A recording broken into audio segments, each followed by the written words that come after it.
Здравствуйте, девочки! Сегодня хочу показать вам, как я буду собирать плавки классические. Решила боковые швы сделать запашивочным швом. Для того, чтобы сделать их запашивочным швом, я сшиваю боковые швы на 1,5 сантиметра сначала.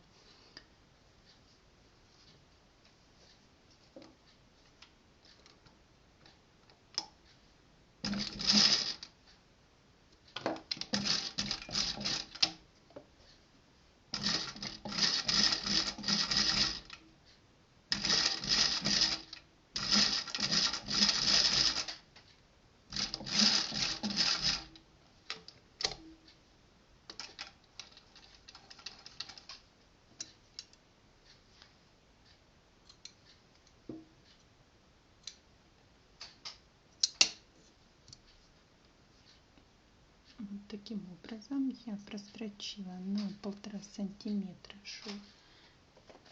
Теперь следующий шаг: я должна срезать один припуск, тот, который именно идет от заднего полотнища плавок. Я его обрезаю наполовину, то есть чтобы у меня осталось где-то 0,7 сантиметров.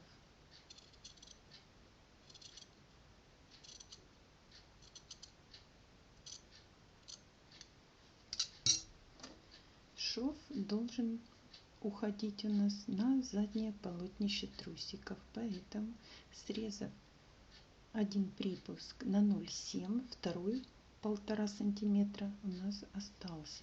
Теперь этим припуском, который у нас на 1,5 сантиметра, мы огибаем припуск, который у нас 0,7, и подворачиваем и закрепляем булавочками для прокладывания следующей строчки. Предварительно можно это пропарить утюгом, для того чтобы припуск немножечко стал мягче и тоньше, и вам тогда будет просто удобнее его прострочить.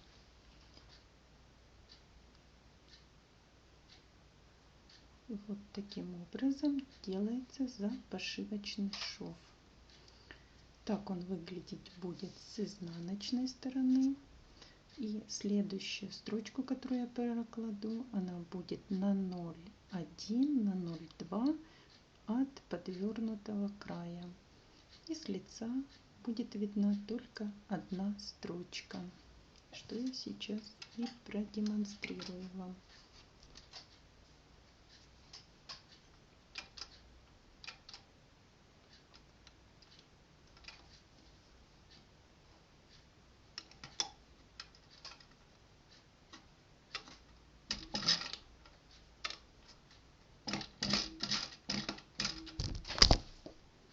Извините, упала камера. Сейчас делаю закрепку.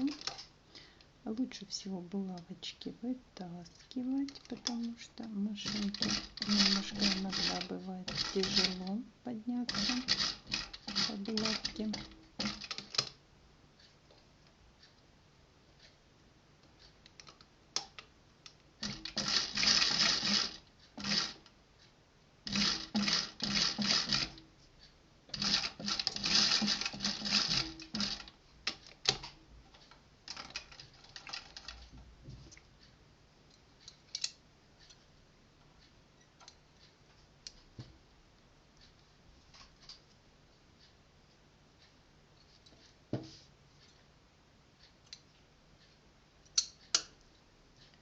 Вот таким образом выглядит шов на изнаночной стороне, то есть аккуратненько запакован.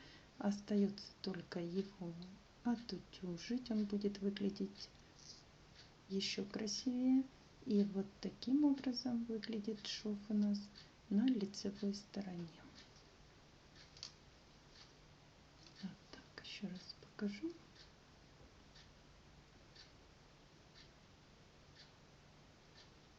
Аккуратно запаковано. Вот таким образом можно обработать боковой шов без оверлока. Следующее у нас это необходимо пристрочить ластовицу к переднему и заднему полотнищу плавок. Что я сейчас и буду делать. Это следующий шаг. То есть первый шаг мы прошиваем боковые швы за пошивочным швом или оверлоком, кто не хочет связываться за пошивочным швом. И следующий шаг это пристрочить ластовицу к переднему полотнищу и к заднему полотнищу, соединив вот таким образом. То есть это переднее полотнище у нас и заднее полотнище. Она имеет немножко закругленную форму, но вы не пугайтесь, ориентируйтесь, чтобы ваши срезы закругленные были уравнены между собой. То есть срез ластовицы и срез заднего полотнища были уравнены. И строчите на ширину лапки, или если вы закладывали 1 сантиметр, все зависит от того, сколько вы закладывали для припуска на шов. Если закладывали 1 сантиметр, значит на ширину 1 сантиметра и должны строчить.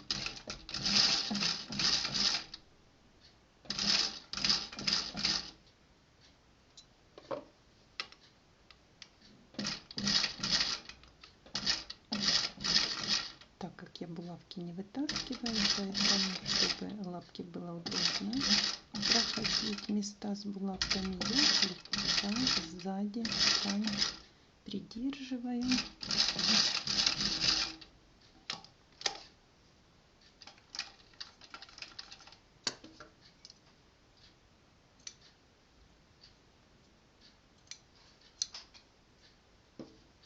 Так.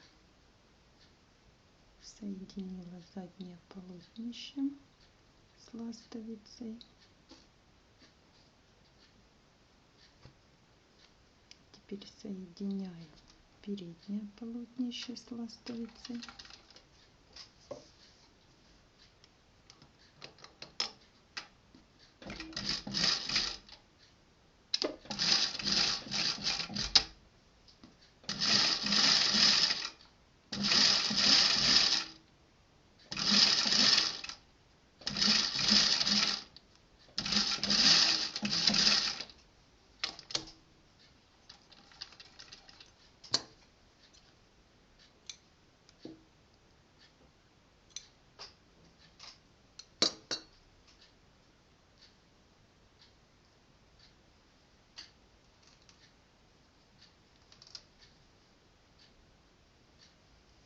Таким образом у нас выглядит пришитая наша ластовица.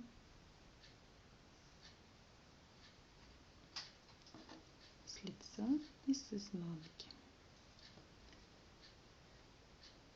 Теперь мне надо еще сделать еще один боковой шов, потому что я вам показала только один шов. Мне необходимо сделать еще один шов, прострочив его на 1,5 сантиметра. Я для себя отмеряю, проверяю, где у меня эти 1,5 сантиметра находятся. Они как раз по уголкам, по проколу булавочки. 1,5 сантиметра. Мне необходимо обработать второй боковой шов.